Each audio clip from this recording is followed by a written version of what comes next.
Citizens of the Nerdy Up North community, the following people are in violation of the law. We have Sammy, who is accused of cannibalism and incest.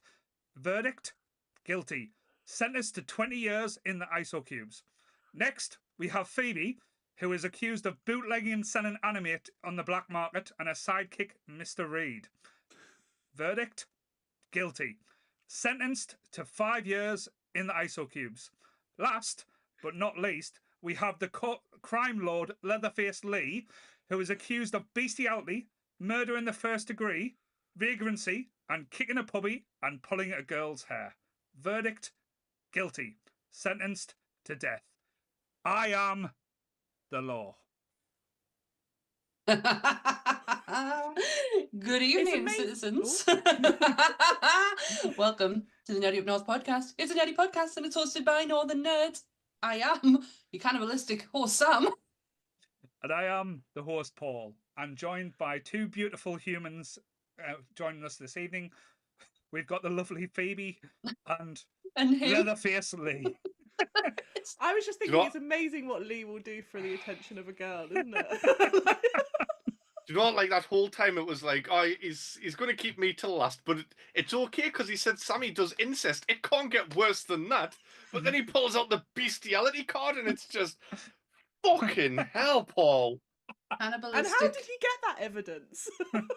You still owe me the money for that, Paul, that poor cat. It was a puppy, not a cat. What have you? Yeah, you leave the cats alone.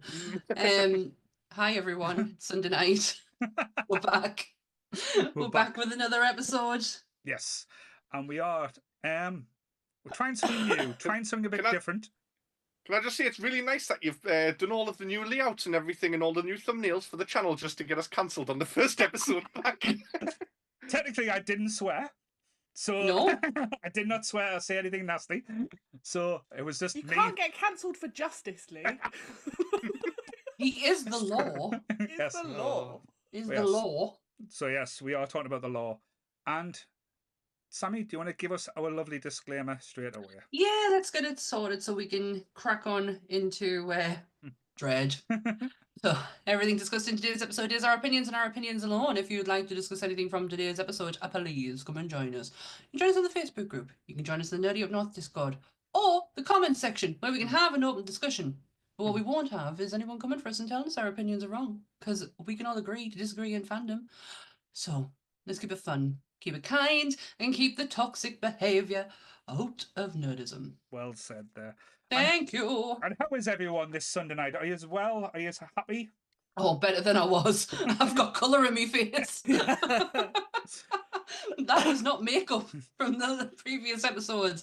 That was genuinely my face colour. Oh, sweetie. And can the chat just appreciate Phoebe? Like, Phoebe's, like, say, got herself all dolled up. She looks all beautiful. So thank Phoebe you for putting the always effort in, beautiful. Phoebe. And we've got Lee. Under this, I look like death. No, Phoebe, you always look beautiful. Thank you. It's the miracle of makeup, folks. Well, we are here to talk about Dredd. Yes. The Judge, Dredd. I did actually have the taglines up. They've disappeared somehow. Mm-hmm. Give me 2 minutes. Talk amongst yourselves. Well, the tagline is going to be, I am the law. It's not actually. That is the taglines for one man will pull a fish face. That was it. I really didn't need to Google it because I could have remembered this. Yeah. You ready? Mm-hmm. Tagline for Dredd is Judgment is coming. Oh, and boy, did it come. So am I. Can we all just first, before we get into this, show our best, for the people of YouTube, show our best Dredd face? But can you do, you've got to hide your eyes as well. I was just about hide your eyes, to do hide your that. eyes, right? Hide your eyes and push Dredd fish. I am the law. You look like a fish. And what really bothered me is that I didn't get the Karl Urban I was expecting. Right. I thought this was going to be Billy Butcher. I was very shocked by that very sweet voice that we heard at the beginning. I was like, oh, Oh, you're not judgeful. On the fucking law, innit? Yeah, do you know what I thought of myself? You've ruined it. You've ruined Karl Urban for me, because that's how I'm going to expect him to sound all the time. Even when I watch Star Trek, I'm going to be like, well, why doesn't he sound like Why that? does he sound like a, why does he sound like Bones McCoy. a so fast Damn it, Jim. UK? Damn it, Jim. I'm a doctor. Not a judge. Just a question, Sammy. Was this the first time you've seen Dredd? Nope. No. Yeah. And also I have seen Judge Dredd too. Right. Shock horror. Keep it, just sit down, everyone. I've seen I knew them. you'd say that. The taglines for Judge Dredd were actually better because it was just "I am the law," and nobody said it in that manner in this film. Got it? So I told Phoebe few before we people went pulled it off. live. Mm. This was the first time I've seen this movie not in 3D. Oh, okay. That was a question I wanted to ask. Mm. Because I didn't do any reading for this episode. I literally watched it last night and was like, you know what? Let's just talk. But when we were watching it, like, this is so either IMAX 3D. There's something very specific for this film. So when the 3D craze came out, there was yeah. there was a lot of film like this was after the Avatar hit. Like Avatar hit 3D perfectly. That film is like made and shot perfectly for 3D. Everyone kind of got on that bandwagon. You got the old movies that came out that they're redone in 3D that just look like cardboard cutouts, like and things like that in your peripheral where it didn't quite work. Yeah. And there were certain movies that were brought out, like I think the original title for this movie was Dredd 3D. It wasn't just Dredd. So that was the advertising that came out was, and I think when the 3D TVs came out as well, this was like one of the big releases that came out with the TVs as well. Yeah, and Dad jumped on that bandwagon. It lasted about a month. It's like seasick and headaches quite a lot. I've only ever seen one film in 3D, and it was the first Superman with Henry Cavill. Right, okay. The Man of Steel. That would have been like Man of Steel, and, which great film, like one of my favourite Superman films, hands down. But I felt like that bit at the beginning, as like the planet is like falling apart, I felt so ill. Yeah, it's so like jerky, and you're like, oh, this is not. Yeah. Whereas I can see this being a lot of a better experience. Yeah, I could as well, especially with the. I'm guessing it's the slow-mo parts that are the 3D parts. Water and there's lots of things being thrown to camera. So I don't think 3D is good enough to like. Even this is an amazing 3D film, but it's still not good enough for them to go, let's do 3D films. Like, I see. This is the example. Yeah. Then, the closest I've come to a film being good in 3D was Gravity. Right. And that was also I can understand that. But I also paid for the 4D seats that move as well. So like when you're drifting through space, it's that's like that's an experience. I would appreciate that. I think the only film I've ever seen in 3D at the cinema was Force Awakens. Right. And that just felt really wasted. Like it just it doesn't feel like it needs to be 3D. No, it wasn't. It didn't. But I saw it. There is one that I'd really like to see, and they sometimes do like a 4D experience where they pump like smells and things into the cinema.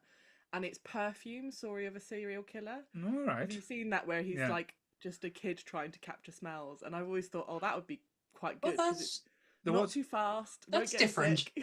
There was a movie that got brought out last year that was meant to be terrible but fantastic for the 4D experience. Yeah. The Twisters.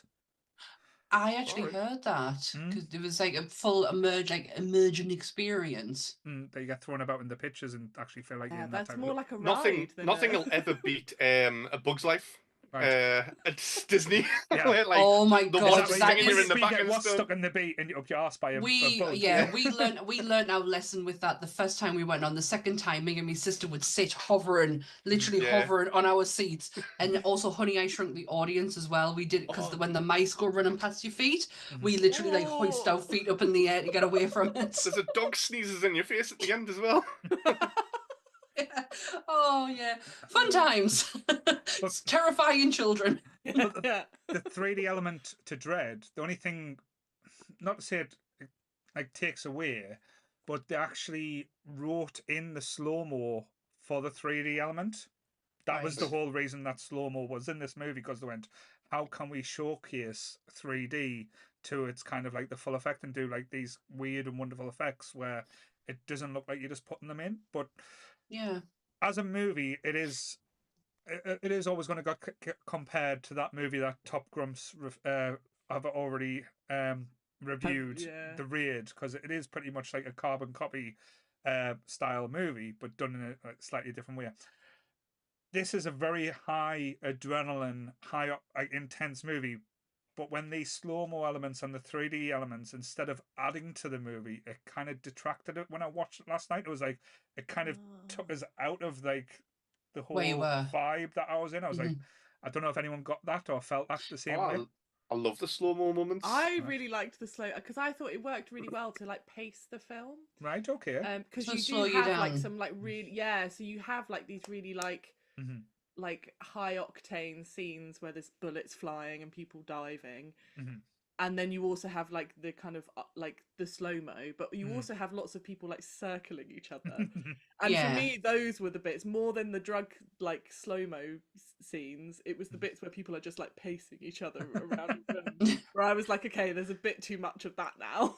It's okay. Somebody shoot someone. Like get on with it. I don't think it took me out of it too much, and I don't feel like it was overused either. Right. Yeah. I think the only thing. No, I agree. I get what you're saying. Though. I think the element that I didn't think needed to was the bath scene that I think Phoebe mentioned. I love that.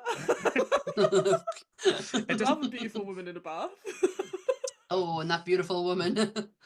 She is beautiful. Even with a scar face. Pretty. Mama. I think even with the scar on her face, she's still too beautiful for me to like. The only downside is you've got these. At the moment, I'm looking at costumes in movies, and I'm really appreciating costuming, and I love the suit. It is absolutely. I mean, the walk that Karl Urban does in that is just phenomenal, and I love the aesthetic of it.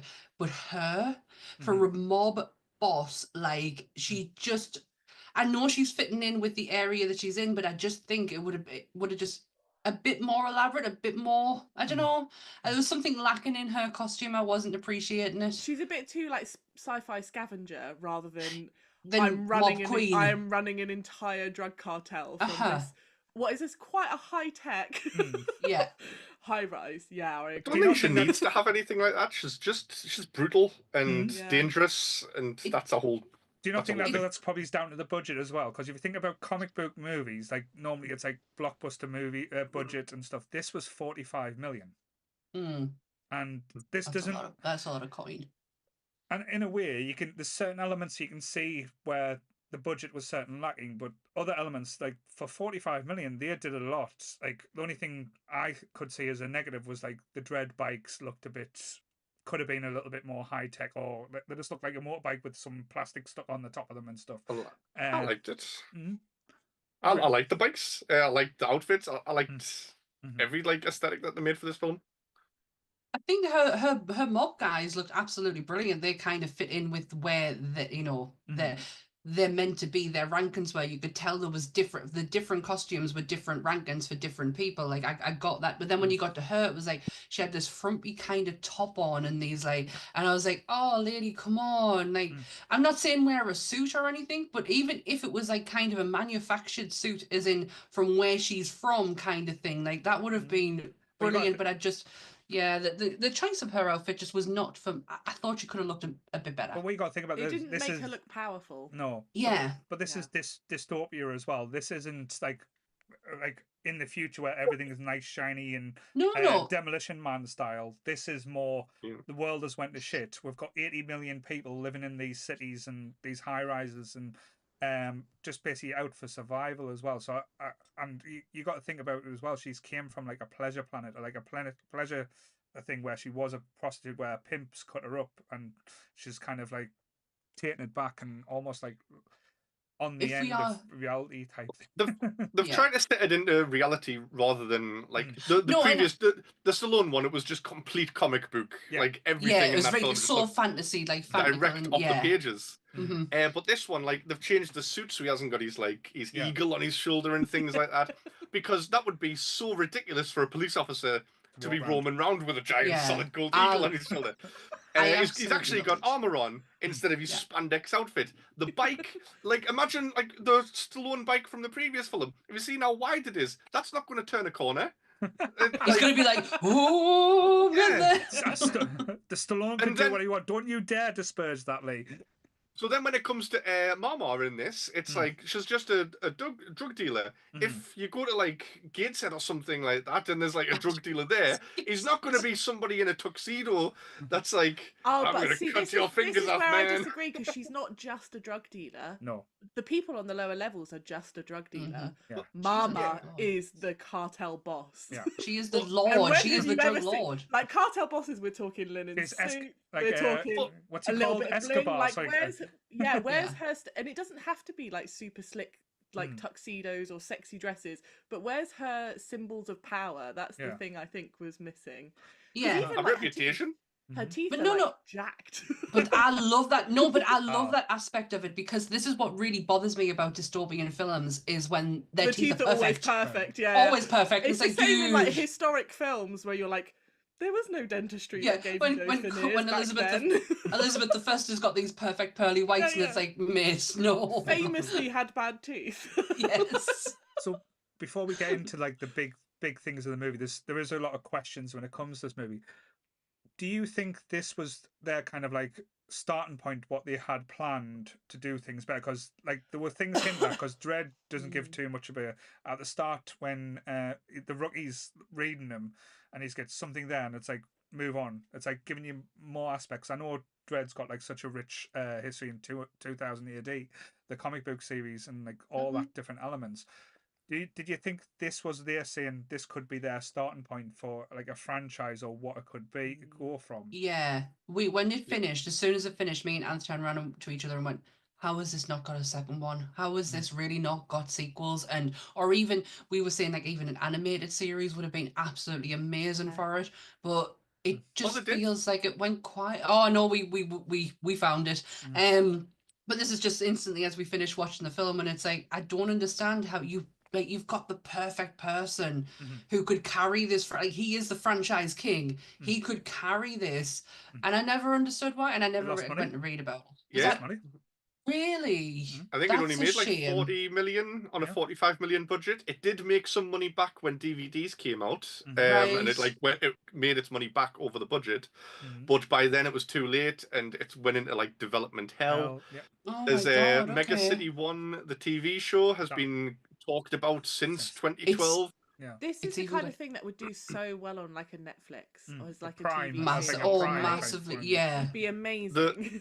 The fans actually did a petition to get it carried on, and even the 2000 AD comics were putting like adverts in for the petition because they were like, just please. That's amazing, that, because it's such a shame. I couldn't understand why, one, no one would like it.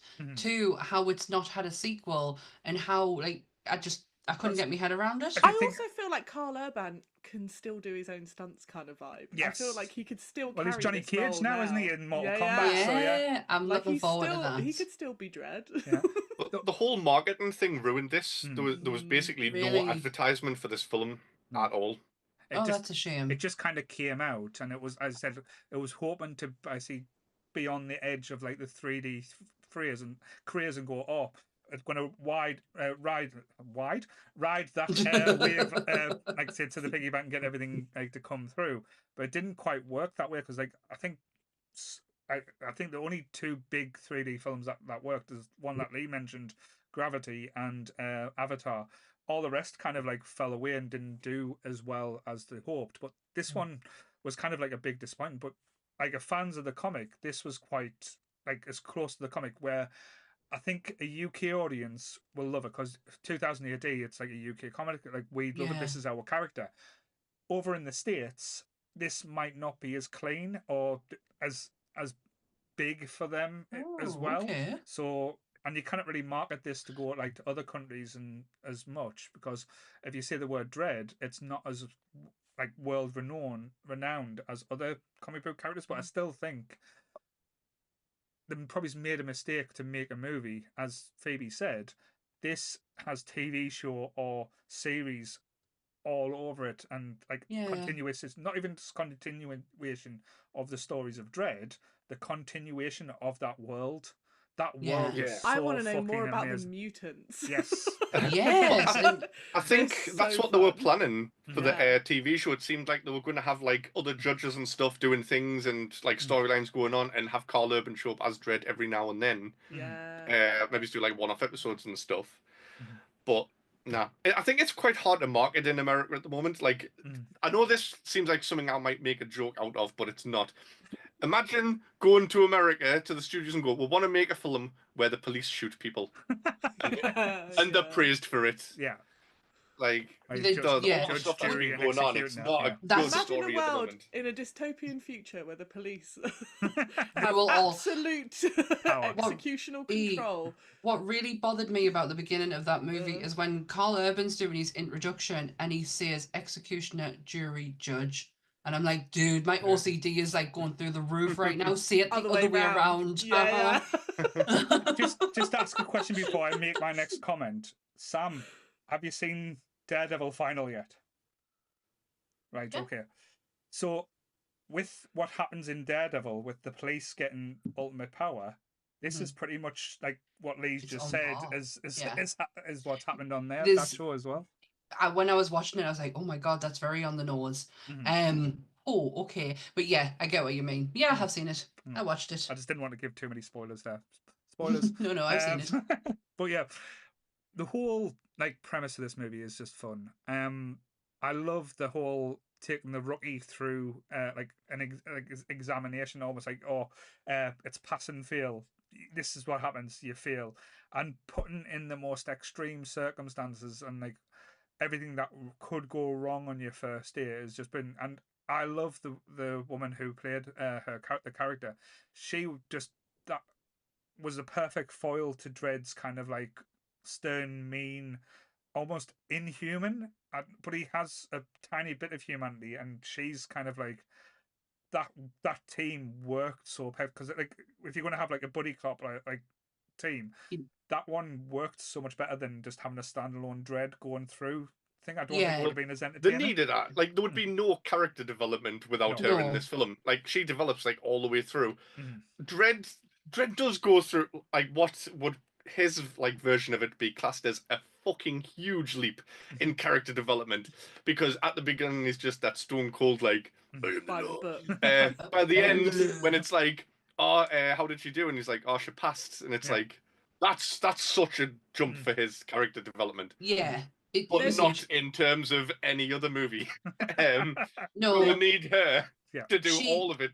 Yeah. No, it was a good contrast between the two of them. I like her. She's the friend in Juno, so I always had like a soft spot for her. I was like, oh, it's her. Yeah. But I do like the fact that there's a counterbalance to Dredd's. Like, just he's so black. It's so black and white. Like it's so like this is the law kind of thing.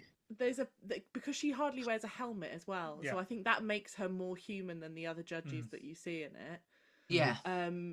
But because at first I was like, well, that's just insane. Why isn't she got a helmet on? She's literally going into a gunfight, like where it like that feels like an important bit of armor. But then I was like, oh, artistically, yes, it's helpful because you want to see her face as she struggles against, and her hair stays in perfect condition throughout the whole Yeah. thing. Like it is. There's definitely like an anime like Lego helmet. Maybe that is her helmet. Maybe she's got some serious hairspray. But maybe Absolutely. with the being powers, maybe if she wore a helmet, that might have like kind of like put a shield, like almost X-Man style, to stop her from using it. That's what maybe she's. it Well, was that's a what she. power thing. Well, she does say it because he goes, "You don't wear a helmet," and she went, "Well, a helmet hinders the abilities, so I don't wear one." Right. But I love the fact that he says that. But I love the fact that you get to see like her journey in this. Not just like I don't feel like Dredd has one. Yes, he has like a very slight bit of in change to her at the end. But I feel like who Dredd walked into that building is the exact same Dredd who walked out again. Not a great bit of difference, but her. And it was the moment where she where he goes, if you do this, you will fail. And she went, well, I've already failed. I've done da-da-da-da-da. And she was like listing shit up. She was, and the change in her, that, also the moment where she goes into the guy's mind. Oh, that was that was so good. Yeah. That was so good. You thought that was going to go one way, and then she's like right behind him, like, I can do mind tricks too, bitch. Like, I got you. I think that bit where she's like, "Oh, I lost my gun. I already failed," and that I want to let was it Domhnall Gleeson? She lets him go, and she's like, "This could be the only one good thing that I've managed to do in my life or something like that." And I think that's the point where Dredd's like, "I'm going to pass her. She's actually she deserves this." Yeah. Yeah. Yeah. Oh God, he was haunting, wasn't he? Oh God. Poor guy. poor Weasley. I was like, oh, what did they do to the Weasleys? But his the character in this really struggled after Hogwarts.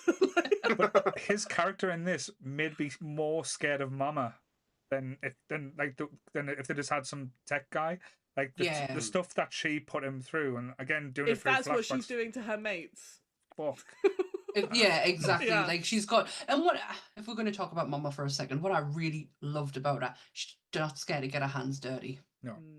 She wasn't one of these ones who was just like dealing it. And I love how commanding she was when she got on the microphone. How slow she took it as well. Like, I'm not rushing this. Yeah. Like, and actually, both her and Karl Urban's like announcements were both slow, softly spoken, calm, reasoned, and it's just terrifying. Yeah. Like, that's such a good word to describe it. It was so, especially her. She was like, if I'm living in that block, I'm listening to every word she's got to say. And there's two scenes where like the counterparts is just absolutely perfect. It's like when she gets the minigun and starts blasting away. Yes. And you think the whole thing's gone. And then it gives like a little bit of time to calm down, to chill. And all you see is like, out of the smoke, Dredd walking through with one of the guys in his arms and just throws it over the edge, looks over, then walks back. It just shows you the calculation, like the brutality of Mama and just the relentlessness of Dredd. It's just like this is just like smashing together is just perfect harmony. Yeah, they're not that different either. No, is what you it's just two sides of the same coin. Yes. Now, two sides of the law. The law. Phoebes, I just need to ask you something quickly. Oh no! What? Right. Who plays Dredd in this film? Karl Urban. All right. Okay. Wrong. Before no, you're not. Going, no, you're not. What are you doing? No. A couple of times you were like Karl Urban. Yeah, and Chris has pointed it out in the chat. Right. Well. The top group boys. Level. Yeah. Gagging up on me again. Well, sorry. I'll tell you what, you two. I'm just the wait. one who talks funny. Yous just wait until I can pull yous up on it. No. You were still saying his name. New podcast coming soon. Sorry. Bullying Up North, ran by Lee. Southern Smackdown. Southern Smackdown. Just a question as well, because this is Action April, and this is the last action movie of April as well that we're doing. We've had a lot, we've had an 80s action movie, we've had a sci-fi action movie, and this is quite I would class as a modern action movie. But I do feel this has more beats and feels of an 80s action movie than we've seen in a long time. This is probably the closest we've had in the modern era to an 80s action movie. Do you agree or disagree? I think this is best if Lee takes it, because he's like the action guru, isn't he? It's a bit like it's like a gritty 80s movie like Cobra. Yeah. Right. Yeah. No, I definitely had. I'm only not answering because I don't have a lot of references to. It's just Stallone's a one-man police force that takes down some serial killers. Sam's not interested because it hasn't got Kurt Russell's ass in it. Yes, Die Hard. It weirdly reminds me of Die Hard, and especially the monologuing. That feels very 80s. Yes.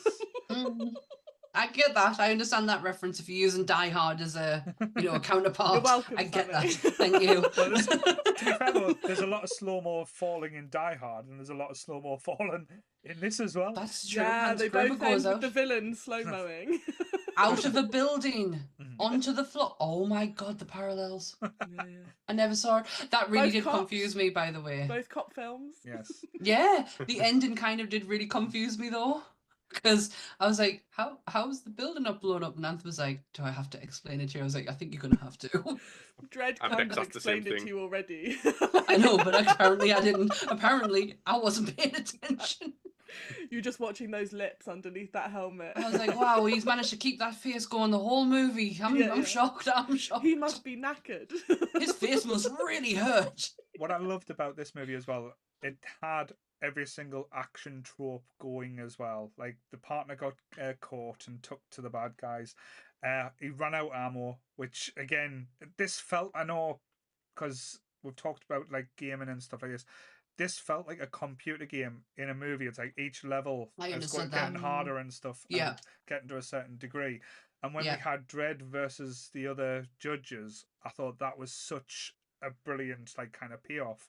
That was like a boss level. That yeah. I like that. Yeah. And the kind of banter between them as well, because the like as soon as they met with Mama, it was like, oh, what's the price? Like 1 million credits. Are like just for one judge. Like we know the fucking judge that we're dealing with. Yeah. And then like when he's taking them all down, and he's like, 1 million split between 4 ways is good, and he's like, 3 ways. Now it's two. Two ways. Now it's me. This has to be early on in Dredd's career as well, mind, because if all these like Mama and all the goons, if they were like, oh no, it's Judge Dredd, they'd be like, no, they'd be it's throwing fucking Judge themselves Dredd. off the building. Yeah. Just out of interest, has anyone read the comics? When I was younger, yes, I used to love them. I thought it's only because I remember Lee making this a pick when we did a comic book one, and I couldn't remember if you were like diehard reader or not. I like read it like occasionally when I was younger because my dad would buy them every now and then. Right. But then as an adult, I like managed to download like there's a Judge Dredd collection, which I just downloaded that and read it on my phone for like about 3 weeks. There's so much. There's even crossovers. There's Dredd versus Batman. There's Dredd versus Alien What? versus Predator. Oh my god, who wins in Dredd versus Batman? Because I Both. feel like it's Dredd. Both They both win. Batman comes to Dredd's world and Dredd wins, and then Dredd goes back over to Batman's world and Batman wins. Yeah. So it's like a home turf advantage kind of vibe. Okay. But it'll be interesting if this did get a sequel and we got some of the characters from the Dredd comics, like if we got Judge Death, that would be interesting. Or even like the Angel family that we got a hint of in the Judge Dredd, which I absolutely loved in the Stallone one, like all those different elements and stuff as well. I think with the Stallone one, it rushed through too many stories and tried to give you too much, where this one it kind of slowly just built it up, and it was kind of like teased you till you wanted more, and that's kind of like the legacy that this is kind of left off, that you're always going to be wanting that kind of more. Let's just talk about. They did try and do Judge Death for this movie. That was the whole plan originally, but that would be stupid because that's his nemesis basically. Yeah. And it's like, imagine Iron Man 1 and Tony's like, oh, I've just built this suit, and then Thanos shows up. Right, I got you. Yeah, okay, that makes sense. Oh gosh, I was going to ask something there, but I really want to see what this Just Death looks like. But go on, sorry. With the Rookie though, it does feel very much like an origin story. Yes. Like there is like a kind of like, oh, this is the becoming of something like more. Yeah. I like I totally get that, but it's like a hidden origin story, almost like not like a Marvel one where it's like, this is how he gets his powers and moving through the thing. It's like, this is Judge Dredd. He's been put in a situation, and it's like, this is you kind of knowing, finding about the character without getting the total backstory of where Judge Dredd's coming from. I kind of like that element to it. Me too. I felt like we were just placed in a world and it was okay to be there. Not a great deal of explanation needed. What did you think of the brutality though in this movie? Because absolutely grim. This got away with a lot more than I was expecting. Yeah, especially when you saw the 3D, like the gunshots, especially in the slow mo, and then the skinning and throwing them off the building and seeing them just splat. It was very much RoboCop style. It was the guy, it was the doctor, and he was like, I don't know who that is, and he's like, something to do with his blood, and it's like, I don't know whose blood too, and it's like, dude, he's right there. Just like, go and check him. Like, I don't get that. I'm just looking at Judge Death now. Sorry, just to skip back to a second. He looks like a cross between the Man That Smiled and the Batman that they did. He looks absolutely nuts. Sorry, continue. It's just like a Judge Dredd cross between with a big smile. The Grim Reaper. The Batman on the left. Yeah. Yeah, that's the one I'm thinking of. But like, you know, the Man Who Smiled as well, you know, the big massive, like, where the Joker image comes from. Yeah. Like, he looks like him too. Oh, wow, okay. Like a Spectre type thing. Yeah. But anyways, brutality, it's grim. It's absolutely grim in this movie. There's a few moments where I'm like, whew. There was a moment where I did put my hand up and I can't remember what that was for. Oh, I can't remember what that was for. No, I did put my hand up like that because I didn't want to see it. I love the brutality at the end with the slow motion on the glass floor. And it's like, I didn't expect that the first time I was watching it. You see Lily's headings to start getting crushed underneath. That was it. Yeah. That was it, because that's such a beautiful sequence of her falling down, like how graceful she looks. And then when I realised she's facing the floor, I'm like, where's this? Turn around. Turn around, and then I was like, her face is going to smash into the floor. But it's how they did it as well. Like, you didn't get to see it, which is great. I appreciate that. But it was the blood just like filling the screen. I was like, oh, that ended a beautifully perfect sequence of her going down. She looked so, and like, for someone who we know is like evil to her core, she looks so beautiful and angelic as she's like floating down. I just love how like you get all this brutality, but they went with a classic comic book style ending with the villain. It's like, aha, I've touched my heartbeat to this bomb that if you kill me, it's because it was like a very much like, going back to like almost like a 1966 Batman with, I was expecting Adam West to come in and go, don't worry, I'll get you with the bat bomb. But kapow! And it's just like the split second moment that Dredd's kind of like thinking, saying, what do I do? And he's like, oh, fuck it. It's so many tons of concrete, it might not even get the signal. Let's test the theory out. I was like, this is what I didn't get. I was like, when she hit the floor, I was like, well, where's the explosion? Yeah. Why has nothing exploded? And Ant was going, turns out no bars. Yeah. There's no signal on the ground. God damn it, Vodafone. But they've been telling me all the way through the film, it's like, I can't ring out, I can't get the signal, there's no signal. Yeah. But I was like, oh, okay. Just foreshadowing that aspect, it's like, all right. I was waiting for it. I'm just sitting there going, well, where's in the building? Waiting for that, like, that would have been very 80s to have them, like, racing out of the building to an explosion. There's one thing I very much didn't appreciate as a dyslexic trying to find this movie. Because to me, I said to Ant, how do you spell Dredd? And he was like, D-R-E-A-D. You know, I was like, that's how I spelled it. Why isn't it like, so yeah, it was getting us very frustrated where I had to end up Googling it, and I was like, it's D-R-E-D-D. I was like, oh, thanks. Thank you for that. Yeah, I was getting so annoyed. It took us about a good 5 minutes to actually find it, because I was like, I'm spelling it right. There is some class things that come up, though, if you type in Dredd. Like, the amount of movies that come up. I was wondering what you were going to say there. Like fan versions of... Yeah. Isn't this like 100 videos of Lee going, I am the law? Yeah. Have you done that? That would be... Wow. That'd be so cool if there's just like a load of promos of Lee just going, I am the law. Yeah. Oh. So just to go back to the violence question, I loved it. I love a really graphic fight sequence. I love like hyper violence. I love the balance of like slow-mo and like fast pace. The one thing where I was like, ooh, that's painful to watch was actually like, well, the Dominic Gleeson like getting his eyes gouged out. Eye stuff always. It's the fact that she's like, I don't do eyes, and it's how long she kept her fingers in there as well. I was like, get out. Truly horrible. But also the dream sequence when he forces her to give him a blowy. That for me, that was the bit where I was like, oh no. Yeah. Like I'm glad in that moment it's like you are only there for a second, and then all of a sudden, bam, she's like right behind him, and it's like, I can play mind games too, bitch, and it's like, oh, okay. It's because that's quite uncomfortable. Because it lets you know that she was in control of that sequence. Because if she wasn't, that would have been a different if that vibe. That would have been very grim. The follow-up really is important. No. Yeah. Oh, yeah. And again, and it's a great balance and stuff like that, because you can have shocking and quite challenging scenes like that, as long as there's kind of not like a payoff, but like as a counterbalance to kind of not excuse it, but to kind of say explain it away.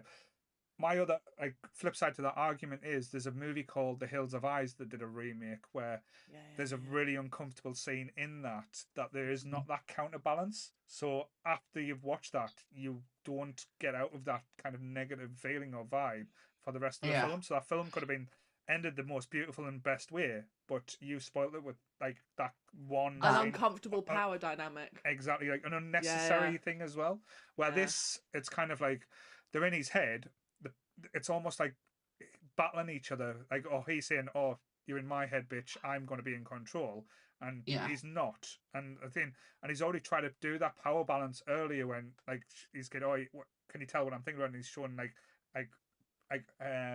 images, like bending her over and stuff like that. So there's also something about because the images that she chooses to throw at him next are the trauma that Mama's experience, and I find that fascinating because it's like you're being kind of hit with the side that you're on, and yet it's also the terrible thing done to her that made her the monster that she is. There is something quite like poetic. It's just it's poetic. It's a clever way of like addressing that balance because you kind of can't feel bad for anyone. No. I love it. Just cuts to his leg and there's just that puddle coming out, and then he's quiet for the next like 20 minutes. I tell you what, though, he was. I was like, when are they going to dump him? Like, get rid of him. Like, why is he here? Dead like, weight. Yeah, exactly. Bring him. But no. That's everything that you want to know about Dredd in that reason. It's with him. It's like, he's a perp. We haven't got a concrete sentence because he says you're only 90% sure you can't sentence someone on 99%. Yeah. And I love that element, is because you think he's like uncaring but he is all about the law, and he'll stick to the law 100%. And that's where the ending is a little bit shocking when he throws it down, because he's not 100% that signal wouldn't go through. Because in essence, if that blew up, like at this point, he's just like fucked off and said, "I've had enough. I've been shot. You've tried to kill us in so many ways. You're getting killed, bitch. I couldn't give a fuck." So if that explosion went off, it would be interesting to see how Dredd would have reacted, because he would have been responsible for the deaths of all them people. Yeah, I mean, he would be dead too. So no, true, but I think he was a bit too lenient at the beginning as well. Like I don't think like the Dredd in the comics would have done this. Like the homeless guy sitting in the middle of the doorway. Yeah. And he's just like, "Don't be here when we get back." Yeah. And I don't think he would have like gave him that chance in the comics. Also, he would have took him with him. That post, it would have been, that's a post this like him coming out of Mama's tower vibe, because I feel like he gets that greyness. Yeah. That's his character development in the film. Mm-hmm. And that might have been nice to have that in at the end. At the end, as a way of kind of showing that progression. And no, but they wanted the brutality of the door coming down and splashing. That was great. That was absolutely great. But there was a moment with the kids as well, where instead of shooting them, he stunned them. Yeah. And and I was like, oh, that seems quite out of character given from what we've seen, because he like lay the law down with them, like this is what you'll get kind of thing, and you don't want to do this, and instead of putting them down, he says juvie ice block or something, ice block. Right. So he says, I don't know. I got a feeling from it. I was like, oh, you stunned them. Nice one, Dredd. Didn't kill the kids. But you should always kill the kids. Lesson learned. Always kill the kids. Oh, when there's the rookie when she does her first kill. Yeah. That's yes. That's a good I was kind of like teetering, is she gonna do that? And it was kind of, you could see the cogs working in her head, like, am I gonna do this? Am I not gonna do this? I'm gonna do this. And then obviously having that, later on come back to bite her in the arse when that woman saves her and it's her husband that she's killed. And I was like, oh shit, please don't make this. No, but this is what I'm like, this is where I'm thinking, don't let that set you back in what you did in that moment. But this is the world they're in. This is where I find it fascinating as well, where you choose a job where you're judge, jury, and executioner, and you live by the law. And she is book smart on the law as well, because every time he's like quizzed her or kind of thing, she gets it to the point. So she Yeah. knows the sentence for what is basically going to happen as soon as like they try and kill him. Because like say, attempted murder is death. As simple as that. And if you think about it, in an overpopulated world where these mega cities have got not just like 1 million, 10 million, 800 million people, where I know it sounds really bad saying this, where life isn't as important or isn't as worthy. So someone's life is more, it's like, okay, you've done something wrong, you're dead, there's another 700 million people there. That death isn't really going to make a difference, but you still got to try and keep the law. So they're being more strict with certain things. So in a dystopia world, it's nice to see someone like have that kind of humanity, and probably by the end she's probably lost a little bit of that humanity. I know she walks off thinking she's been, but it would be an interesting, and again, not like harping on to say like what would have happened next. It would have been quite fascinating to see where that character would have been in the next one. Would she have still been as wide-eyed and as like, oh, I want to make a difference? Is she, I want to make a difference, but the world's a little bit more grimy, a little bit more darker these days type thing. Yeah, because the Judge Dredd take a way. fucking helmet with her next time. Yeah. But At no, least you carry it with you is what I'm saying.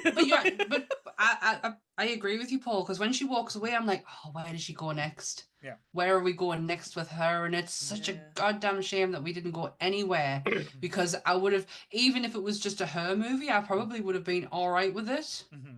But I'm not, like, Dredd is not like an IP that's kind of like, you know, ingrained in his kind of thing. I only watched the Sylvester Stallone one a few years ago. I think I watched this one first. Yeah. I need to go back to what you said earlier on, Sammy, about like when he says executioner, jury, judge, and it's like, why doesn't he say it the other way around? And after Paul just said it the right way around, I'm glad that he didn't, because I wouldn't be able to take it seriously. But it's how it's said. Well, but Paul, when Paul said judge, jury, and executioner, it just made us think of Nick Frost going, he's not Judge Judy and executioner. I wouldn't be able to take the rest of the film seriously. Do you think Dredd knows who Nick Frost is? Yeah, for sure. Did you just get a Hot Fuzz reference in there? Although, actually, Karl Urban's mates with Simon Pegg, isn't he? Yeah, he is. Yeah. Because they it's his Star dad Trek together. It's his dad in... No, Not he's Star the dad in The Boys, but it's... Yeah. They're in Star The Boys Trek. together. But they met doing Star Trek because Simon Pegg plays Scotty to Carl's Bones. I forget all about their movies. You know, they are movies where I'm like, oh, they actually existed. I'm not saying they're bad. I genuinely do. Films, but I did the same. They've kind of just been forgotten as I did the same with. I did the same with the Hunger Games. I was like, oh, that was a thing. I forgot about that. What, Jennifer Lawrence, the original female action hero. You know, the one and only. There was never one before her. Lara Croft, who's currently getting ready to raid your tomb. But yeah, what I was going to say now. There was a point I was going to make, but just going back to the thing about like the mega cities. Has anyone read Caves of Steel, the Asimov book? It's like part of the iRobot series, right? And it is set. And there's something about like both the Raid and Dredd that make me think, I bet the writers have read Caves of Steel, because it's set in like a mega block like this. Right. On an Earth which has become like vastly overpopulated, and you kind of have this real experience of like lower levels versus kind of like the people trying to keep order and justice and stuff. And in that they have this kind of like question of like, what's the value of human life, and like if depending on your job depends on how many credits that you like. So everyone gets the bare minimum. But you have like luxury is afforded to you based on your job, which is kind of like with the judges, they get like like a certain level of privilege to move in the way that other citizens don't. No, it's always an interesting thing. I love dystopian futures, and like story wise, like was it Omega Man? Again, another one. They've done different versions. Like I know Charlton Heston, I Am Legend with Will Smith. The Hunger Games. Hunger Games is dystopian. Yeah. Can't even say it there. Dystopian.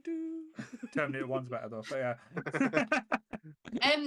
Just out of interest, the mega cities, they are the building blocks, right? How many is there? There's a lot. There's a lot, right? Okay. In this, they're basically saying, like, from the Midwest all the way up to the north is megacity in Dredd. Yeah, I think there's only about 3 or 4 megacities in the United States, but then it's like, what, like 180 million people in each megacity or something ridiculous like that. Right. And then in wasteland in between them as well, isn't it? But then they've also got moon colonies and stuff as well. Yeah. And aliens, of course they do. They don't have aliens in these films, but there is aliens in the comics. Hey, let's not leave them out. Is it Slade or Slain? That's part of it as well. Same type of writers, I think. Same do it. That's what I was going to mention about as well. Sorry, because I got really excited with the gun. The Lawgiver, is it the Lawgiver? It's called, isn't it? The Lawgiver. Because I thought in the original Judge Dredd, I loved the look of the gun, but this one was a little bit more practical. The only thing that was different is you don't know, like when he says, "Oh, like incendiary or different types of explosion bullets." It's not like different size bullets. It's probably just different rounds. And I thought it was just really well done. And I just thought it looked beautiful in this movie. It looked quite practical and just it felt like such a good thing. And I love that how they went back to the ID where the guy, the little goon, forgot his kid got, "I'm going to kill you with your own gun," and she just doesn't look worried. And the explosion and how it wasn't just like him being blown to bits, how it just took the arm off. And again, going back to that word, the brutality and just how messy it was. But I know you said about like how like much the brutality was this. I felt they made it that extreme that it was quite comic booky. That's how they probably got away with this. Because this wasn't an 18, this was a 15, I'm sure of it, wasn't it? Like the rating. I don't think there was enough kissing for it to be an 18, because I think sometimes violence is one of those things that gets scored much lower than like the sexy stuff. Do you know what I mean? Like if there was like people kissing. If like one of the goons had been topless, instantly would have been put as an 18. And there's something weird about rating systems that I find absolutely fascinating. It's the same when you get like censorship abroad. Yeah, it's like what makes it through is the violence. It's crazy. Makes it through, yeah. it's the negotiations that people will make in their movies to get certain ratings. I'm like, really? Like that's where we're going? No, and I think you're right. I think the dialogue as well, because this is going to sound really strange saying it, because this was a brutal, violent movie. I don't think there was that much swearing. No. If you think no, about there was a couple of F-bombs chucked out there, but compared to what we got, like if you watch Tango and Cash, fucking hell, yeah, you got like everything coming out. That shocked us. Yeah, well, that was in the 80s, like I said. But that's not what I was expecting from an 80s action movie. I was expecting kind of like how it was in what we've just watched with Dredd. Yeah. But it's like the opposite. It's like, there wasn't a lot of F-bombs chucked about there. There definitely wasn't any C-bombs. Which I'd be C-bombing it up the place if my home building was getting like if someone was outside my flat shooting the place up, I'd be calling them all the C. I don't know if I'm allowed to say it right now, but I really want to. Go for it. Go on, Phoebe. This is your moment. Take it I'd be calling everyone a cunt. Yes. I would. I'd be like, I think we've all chucked the C-bomb out here on one time or another. You've just joined the club now. I hope Chris clipped that. I'd sort of do that, but probably wouldn't be able to put that on the socials, but still. You know what's funny though about this? Because when we're doing the promo of the episodes and what we're doing, I did do a clip of the machine gun scene. I got a warning of TikTok for being too violent. Oh. So I had to clip it down so it wasn't showing people getting blown away, because they said it was too violent to be shown to anyone on TikTok. Instagram, YouTube had no problem with totally it. Totally fine. Yeah. TikTok's like, no. Yes. I do love that scene though. I love how she just like pushes him out the way and is like, give it here, I'll do it. She's absolutely. I love her. I do love her. She's his retaliation though, where he just comes out of the smoke and throws the guy over the balcony, is just beautiful. Just have him. And then he just walks back. He doesn't run back in case they start shooting him. He just casually strolls back into the smoke. He has got such a wiggle. He has got such a wiggle in that suit when he walks away. Like it's almost like he's got his waist just bound one place and his like hips are just like kind of. It's such a good wiggle. I like that when you were saying that, your finger was kind of pointing like as if it was pointing to me. Oh, And then we can clip That fella's that got bit. such a wiggle. ladies wiggle. That guy. Wiggle, That wiggle, guy. wiggle, wiggle, wiggle. Girl, your Yeah. booty is so round. No, not that song. You're just proving people our age, don't. Out here, brothers, I'm still representing. Don't worry, guys. Oh no, no boom boom boom. Oh, Phoebe and Chris are going, what are they talking about? And how Yeah, crazy Phoebe is looks a it? bit blank right now. I'm just How crazy smiling is it and that- happy to be here. Dredd goes back to work at the end of this film, and it's Yeah. just like, Well, it's Oh, like every I've American just after a stuck- murder. I've just stuck some foam in me. Like he has a hole blown through his whole body, and he's just like, I'll stick some foam in, stick a couple of staples in. Oh. Yeah, Oh. no Yeah, bother. that's Oh, when that staple tightened, you know, when I was totally fine up until the point where the stapler went and they tightened it up. I was like, oh no, I See, don't like that. That didn't bother us. You know what bothered me more? Is when Mm. Dredd was fighting the other judge and he hit him in the throat with a gun and you saw the dint. Oh, was I like- loved that. I actually felt me throat Oh. go in a little bit. I was like, I was cackling during that. My God, I think some of it's like it's comic book, but it's also comic in terms of some of the timing is just funny. Like Yeah. with the strolling back, having just chucked a guy off a Yeah. balcony. It's just funny. just the wiggle, just the Yeah, wiggle yeah. walk. just for that statement, Lee has lost his Action Man title to Phoebe. Phoebe has taken your action title away now. Oh my Which God! statement? Now you're the number 2 Dragon Ball fan and the number 2 action fan. That's so harsh.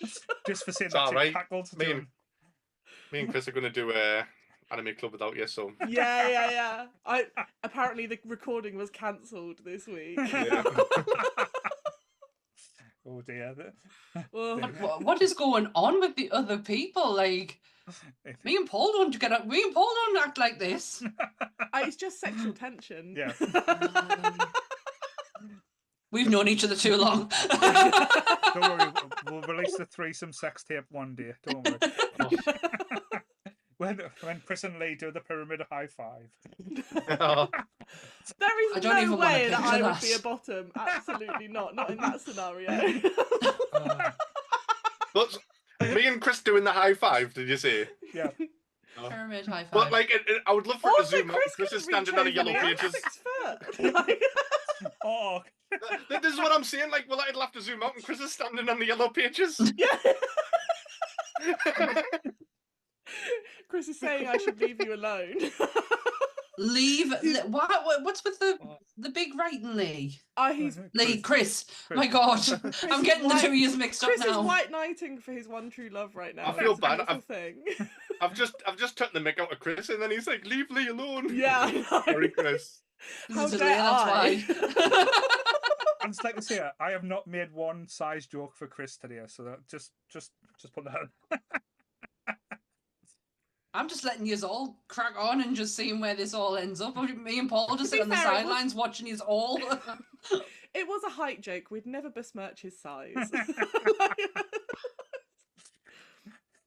How do you think this film would have gone if instead of the what's it called? He's rookie with them. Yeah. We Yeah. mix the two Dredd films together, and it's like a Rob Schneider type person going through this whole apartment block with I them don't- instead. I don't know, but it shocked the life out of us that it was you who managed to bring the podcast back round again. I have to do this every week with Yeah. Chris. No, it's a good thing because I do think the Rob Schneider character kills the original Dredd. I Who's think Rob Schneider? Juice You Bigelow. mean what's his face, Gigolo? Juice Bigelow. Oh, what? That's Rob Adam Schneider. Sandler's mate. And you Yeah, can do Adam it, you Sandler's can do it. Oh my gosh! Okay, right, Yeah. right. His In character- Judge Dredd. His character in Judge Dredd is his little comedy sidekick, and it's just Yeah. Well, I not clearly funny. can't remember that film. he's not funny at all. He's got no humanity to him, and that sounds really bad.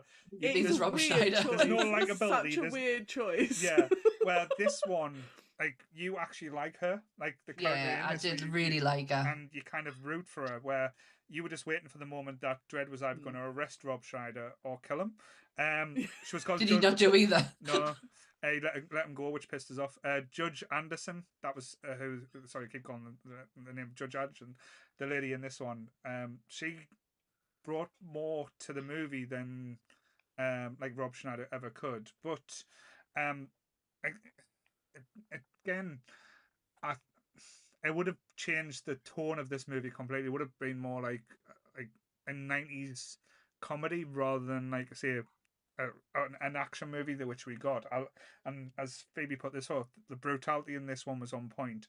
It felt like on the level of comic book, but not to the point where it was like ridiculous. I know there was elements to it, but again, I just think as a whole, this is probably as close that you'll get, unless the do go ahead, to the 2000 AD comics Dredd that we'll ever have. I don't think we'll kind of get as close to this again. Yeah. Do you not think this is an IP that could be picked back up again? I think it could be. Yeah, I can't remember who owns it at the moment. It's someone who is also a video game developer. Like, apparently he's a big video game developer. But obviously they haven't done anything with it for a while, so I think they're gonna lose the rights if they don't. Right. But okay. there's still talks about the Mega City 1 TV show. Yeah. There's even talks about doing a Dredd world, like sort of place that you can go in England. Do you know what's really I don't know what that is. That's just going to a Crackdown. Yeah, I know. I was just thinking. I was like, just going to Gateshead car park. I knew you were going to say. I knew one of you was going to say Gateshead. I was just waiting for it. I generally didn't know until last night because, like I say, it's something I've never jumped into. I think the artwork is absolutely beautiful for it that I've seen, but I've never jumped into it. Nanth was like, "Oh, it's an English comic book." So when you said about the Americans not getting that, kind of took us a bit of a shock because I was like, "God, I thought they'd be like." All over this. This isn't their IP, so they're not really that jumping on. And maybe they're upset because the eagle's not there. Yeah. We don't know. I reckon eagle. I managed to get it. I managed to get an Always Sunny reference. Needs more eagles. Yeah. But there is no doubt that this will get picked up again at some point. Even if it's in 20 years' time, it will get picked up. There's too much backstory and too much history of Dredd. It makes me worried that the rights are about to or are coming close, because what happens then is sometimes you get a bad. There's kind of a bit what has happened with like Fantastic Four until that got passed over. It's like, oh, let's turn out a film just to hold on to the rights, and you're like, oh, they've done that with Spider-Man for how many years? Yeah, it's like Sony now. They keep pumping out like, oh yeah, we'll do a Craven. Who wants a Craven the Hunter good guy movie? Fuck you, Sony. Madam Web. Whoever asked for a Madam Web movie? I'm sorry, but yeah, it's not even Madam Web, is it? No, it's not. It's like, and you see, I could start ranting. But that's what happens when the right. Do you know what I mean? Like, and I would be upset. I'd just let it go. If you're not going to do something good with it, let it go somewhere else. Let it go. But it's interesting because the stuff that Prime is doing now with certain IPs, especially in the comic book world, like look what they've done with The Boys, Rings of Power. Again, it's got its fans, it's got some fans, but it's world building. I think if it has to be, I wouldn't like it to go to a company like Netflix who do. If it doesn't hit in the first season, it's done. I think it needs to be a slow burner. It needs to be something with patience, because people will get on the bandwagon. It's just you've got to keep harping home. Like what this movie has done so well in the last few years has been like, fair enough, it didn't do well in the pictures. As Lee said, when it came out on DVD, people start taking an interest. There's probably more people now interested in the movie than when the original movie came out. But that's because people keep finding it. I think it came out on Netflix last year for a 6-month period. And it was. And again, I might be making this up, but I'm sure it was one of always in the top 10 of recently viewed on the Netflix things. But especially when I was on it, it was always there, because it's an interesting concept. It's close to home, but you can take elements to it and say be a bit of escapism as well. Look how well things like Fallout is doing now as well. Oh yeah, that's so and this good. could be live in that world. I would love to see this be given to the people who, or like the the writers who adapted The Expanse. Yes. Because I feel like it just needs a bit of The Expanse treatment. Mm-hmm. I think that would be so good to see. Yeah. And as Lee said, this has a wealth of history where it's not just, oh, this character will fight this person. It's like this character has so much like turmoil or gone through so many different trials and tribulations that you can take real growth and get a lot from it. Like, we've got a whole movie where we got a tiny bit of growth from Dredd, and it was so fucking interesting, and it was just off a little bit. That's again like my disappointing that we haven't got more. Like we were saying before, like you don't even need Dredd in the world. No. Yeah. So there's one comic from this series that I like vividly remember, which is there's this criminal who escapes from the judges, and he goes to a shop where you can get plastic surgery, and it's like a permanent thing, and it like morphs your face to look like anyone else. And he ends up looking like some sort of like half man, half dog kind of thing. And he's riding along on his bike afterwards, and he's just like, oh, nobody knows who I am. The judges aren't going to catch me. And he pulls up next to Judge Dredd on his bike and goes, hi, Judge. And Judge Dredd just, his computer recognizes the guy's voice and registers him as a criminal. And Judge Dredd just like, hold it there, creep. And he's only in like 2 panels. If you were going to go to a shop where you could look like anyone else, whose face are you picking? I would pick Lee's. Lee. I want to see the world through Lee's eyes. I wanna be like Lee. Yeah, I want to see the world through Lee's eyes. Oh, Chris, see what it's like down there. I knew you were going there. I was like, no, come and no. Sorry, Chris. It's a whole new world. I've always been a tall person. It'd be nice to know. Yeah. It's almost like a joke. We're saying like, oh, if a woman changed to a man, what would you do with it? Oh, I'll play me dick for a few hours. It's like just to see what it was like. But I've got pacts with my friends where it'd be like, if that ever happens in real life, definitely giving each other a blowy. You just have to have someone lined up, because I feel like it would feel amazing and I want to know. Sometimes you can't see where you come from. Lee, are we going to make that pack? No. You've got to have a mate who's going to take the hit for you. Oh, who's going to take one in the back of the throat for us? I don't know. Bit optimistic.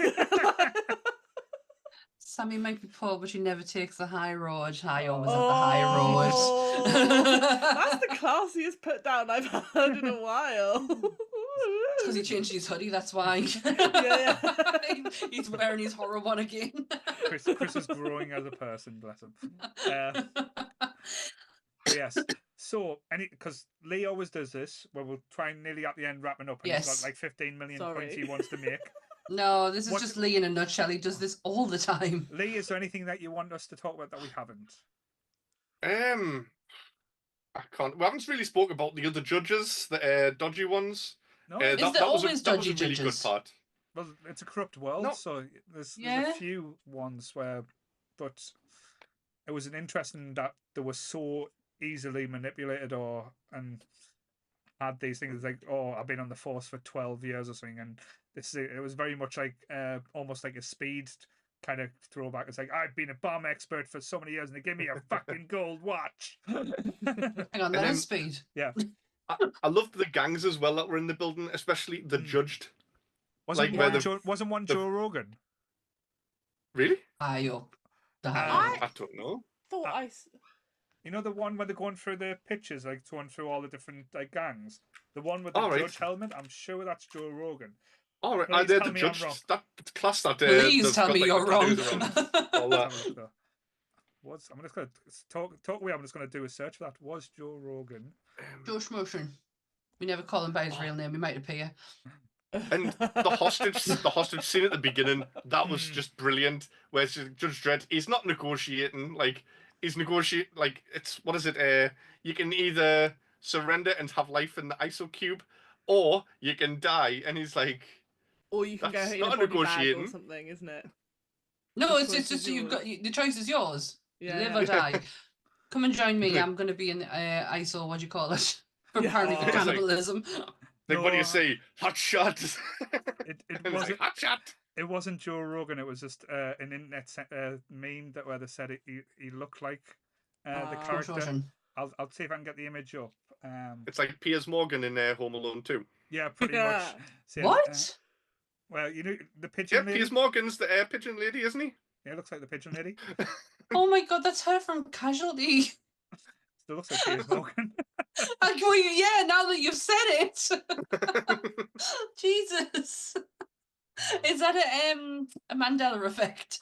Pretty much, yeah. Oh, it's like you wish Donald Trump wasn't in Home Alone. Yeah. That's Like just when he was real. a Democrat. Remember that? Yeah, remember that time? Yeah, the days. Yeah. So- Yeah, Phoebe, you should have been around when I found out what a Mandela effect was and then could put it into things. It was a great moment. Sorry, Lee, what were you going to say? I was just going to say, so what would everyone rate this film out of 5 then? Well, no, it's not. Oh, It's not out of Paul! 5. Am I stealing your bit, Paul? Oh, that's how that feels. Oh, but look how he's not reacting though compared to how you do. But even just now, Lee has reacted more than Paul did. I think Lee just gets excited. Clearly this is... Yeah, and That's also we're that's not why I doing it don't out get of a- 5. That's why I don't get asked back on Top Grumps anymore. So I kept on stealing Lee's Oh. lines. No, it's always good to have you on. Last week was quite funny though, where we all kind of like said, and it was just getting really confused on who was saying what.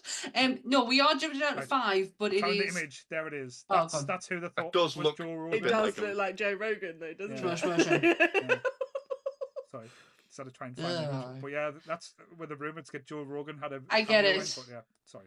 I totally get it. But yeah, it's we're rating it out of 5, but it's for action, isn't it? It's Yes. not for like how we It's- like the film. It's not like what would you say? It's a good film. What out of action style? What would you say? Because I know. Yeah. I'd say was against the grain. I didn't think Total Recall was a great action movie. I thought it was a great movie.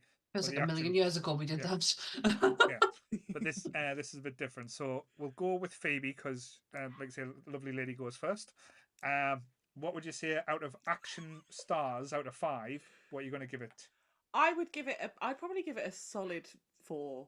There's Right. enough blood. There's lots of pain. Like it's you've got a chase. It starts off with a car chase. Mm-hmm. I'm gonna give it a 4 out of 5 for action. Great. What about you, Leatherface Lee? I love that. Leatherface Lee. I would only give this a 4 Right. because if you want this film but as an action movie, watch The Raid. I knew that was honest. coming. I knew Right? that was coming. But Yeah. as a movie for this by itself, it is a 5 because it is The Raid, but it's more cinematically beautiful and all of the slow-mo shots make it its own movie. Right. Because without that, it would just be The Raid. The thing is, I know you've been championing the Raid for a long time. It's not just been because we've been doing these action movies. I remember you mentioning to us ages ago. So, And if you want to hear them talking about the Raid, they've done an episode on Top Grumps. You can find that on the Nerdy Up North YouTube channel. Yeah. Plugs. But literally, this film is pretty much shot for shot The Raid.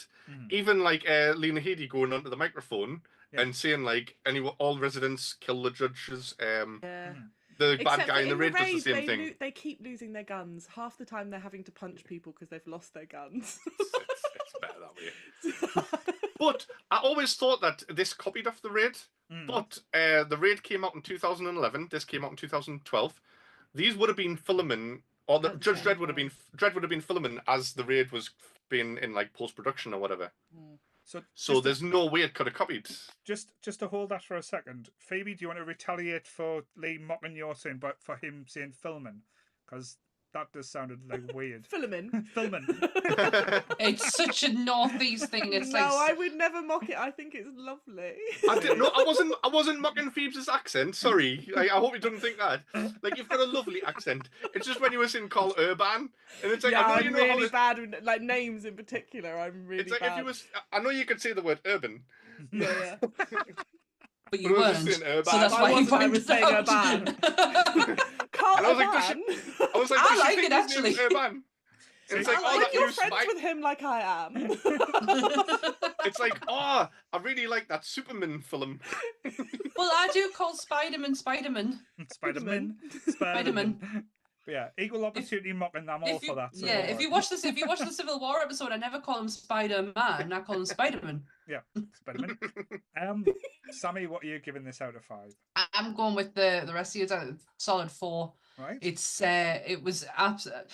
It had its grip. Like, I enjoyed every second of it, and for me to be able to put my hand up at bits to like shield, and that's to me that's a good sign of a good action movie. Yeah, so I'm going with 4. Yeah, I'm gonna be the Lee of this episode. I'm gonna give it a 5 because as an action movie, it had literally everything. It had an amazing opening, like a car chase, explosions, taking someone out without killing the hostage by a hot shot in the mouth, which what happens when you eat one of those hot pizzas, and just be careful. Then we get the build. I feel like you're talking from experience. Yeah, I do. I lost a lot of skin on the roof of my mouth that day. But then, like say, as you said, as the raid does, it's like it goes into computer game mode. Each level it's ramped up, and it doesn't disappoint.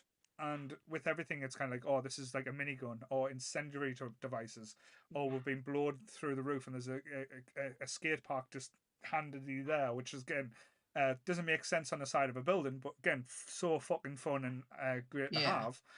And then, as I said, you get the comeuppances of all the people that deserve it. You get the scumbag get blown up. You get the medical center guy who's nice at first, but won't help Dredd, so he gets his comeuppance when the judges come.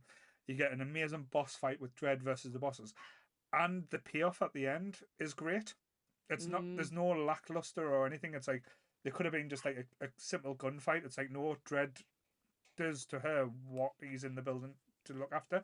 It's like someone's been skinned and thrown off. He gives her the slow-mo and throws her through a window and gives us the Die Hard ending. I don't think as an action movie there's anything other than the building exploding you could change. I just think it was perfect. You'd have that she did get a signal. That'd be the one thing you'd change. Just right at the last second. No, like everything makes it she's dead, and then they open the blast doors and everyone leaves, and then the signal gets through. Because the thing's opened up. Yeah. Oh my god, yes. That would be like, and just for the just for the sheer that would be, but that would blow it up. But that is also cool guys don't look at explosion moments. So like Dredd could be literally just walking out and boom behind with his him. little wiggle. Just wiggling out and out. Yeah. I don't think I might only be giving this a 4 because I'm such a big Dredd fan. Guess yourself, you know. No. Right, just because Paul said 5. No, I think it's taking my thunder. No, I think it's because I'm Paul, such a Dredd. I want to be like you. No, right, because I'm such a big Dredd fan. It's like watching this film. It's like, oh, these right now judges, you're locked in here with all of us, and it's like, no, it's like the Watchmen moment, and it's like, no, you're locked in here with me. I love that line. There should have been a bit more intensity in a lot of these parts where he actually. It makes you feel like he's in danger, but not in one point in this whole movie do I think, oh, this is bad for him. It's just like, he's all right. Oh, he's got a hole in him. He'll stable it back together. No, I love that you've said that because I got the same vibe, but the way I thought of it is like, Dredd is completely in control. And that's where he always seemed to come across in the comics as well. Like, there was basically bits where he was in peril doom or thing, but he never loses his cool. He's always in total control, and that's kind of like, I love that element, and I love the way Karl Urban played him as well, just for that element as well. So I was like, yes, this is kind of, I didn't want to see like certain. You want to see certain heroes have their moment of like, oh shit, they're in danger, but with Dredd you don't, because he is the kind of like, he's not like a good bad guy or anything like that. He is like the law. But he's always like that murky grey line. But I love the fact that he's just he's consistent and unrelenting, almost like the Terminator. One. Yes. Well, right. So like the machine gun scene, right? For example, that's just him running down the corridor and then like jumping through a wall, and it's like, he's fine. If they had him like lying on the floor and then that was like a slow motion scene and it was like just dead silence apart from like the slight sound of gunfire over the top of him, and it would be like, holy shit, like it's just missing him, but they get him to safety. Yeah. And he gets outside the building instead and gets to call for help. And it's like just little bits like that could have added a bit more intensity. A bit I'll use the word accidental intensity way too dosing with much. slow-mo. But that's why you're Action Lee and the Action Yeah, Man. exactly. The Action Man has risen to the top. So thank you, Lee. You have your badge back. Thanks. But yes, so that is our little take on Dredd. So thank you everyone who's kind of watched, and hope you've enjoyed that. Hope you enjoyed the opening. Like I say, we're trying something a little bit different. Like I say, I'm going to be passing out the sentences once we go off air. Sammy, what's coming tomorrow? You cannibal. Well, Jesus, why that title?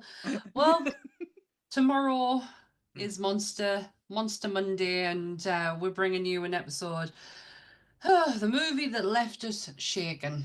Not stirred. Not stirred, definitely not stirred. We are doing the 2023 The Rule of Jenny Penn. Mm-hmm.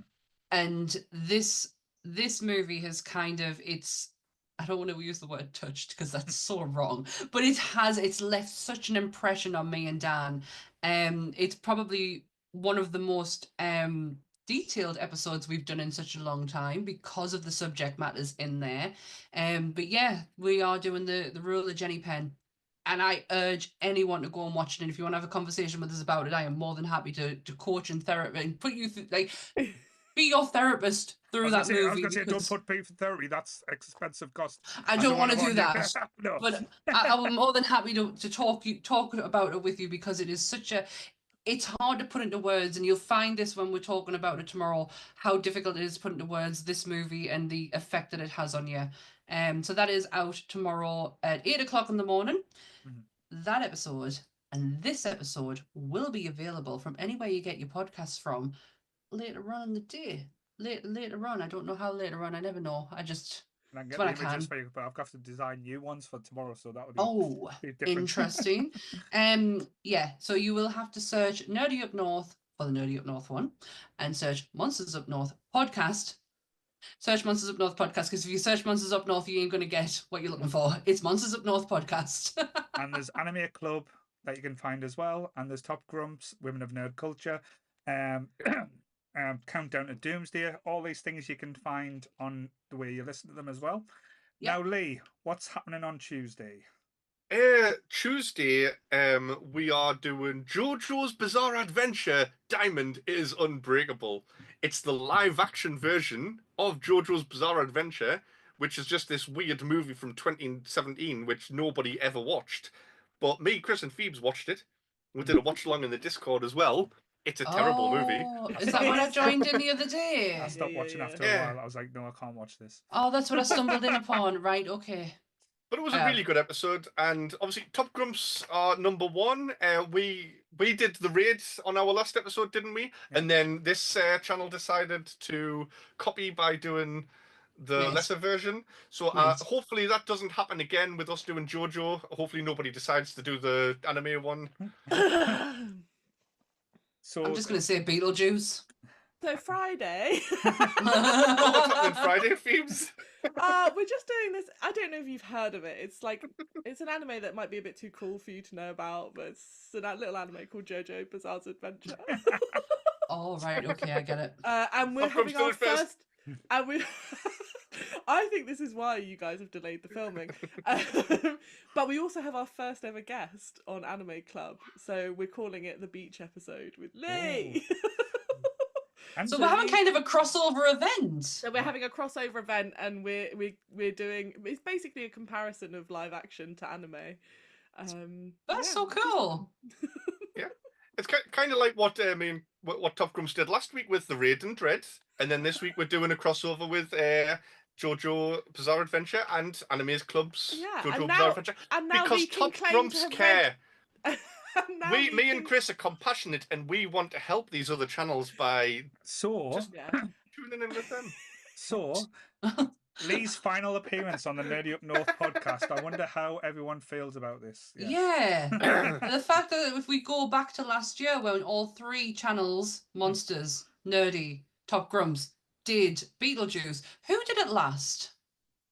Oh, that's right, Top Grumps. Top Grumps did it last.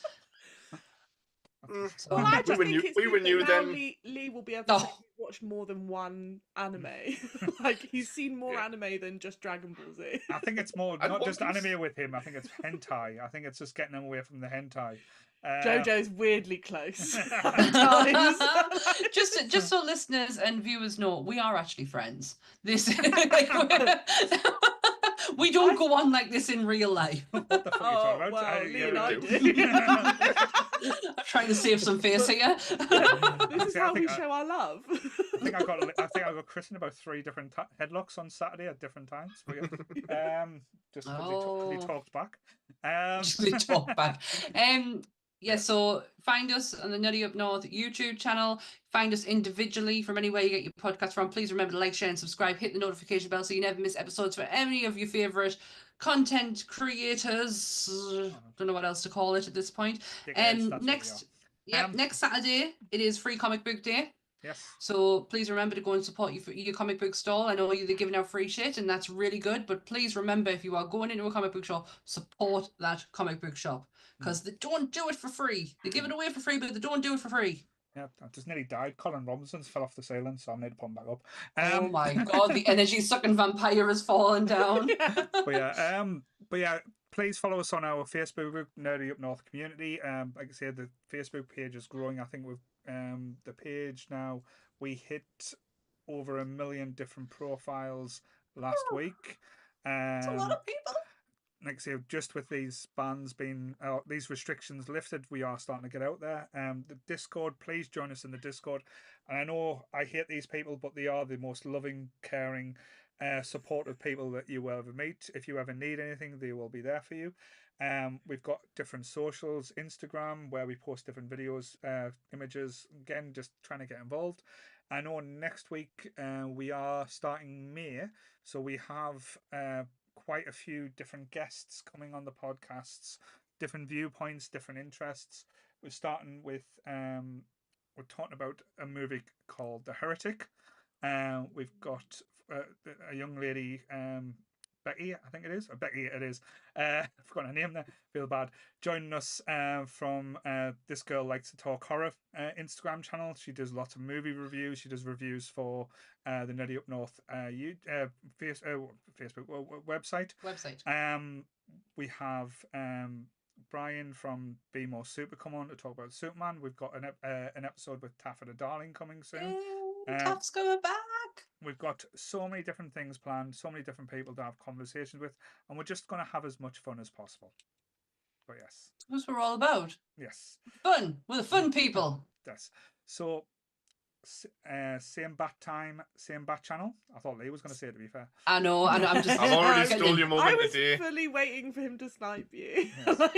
Well, stay nerdy, everyone. Bye. Bye. Bye.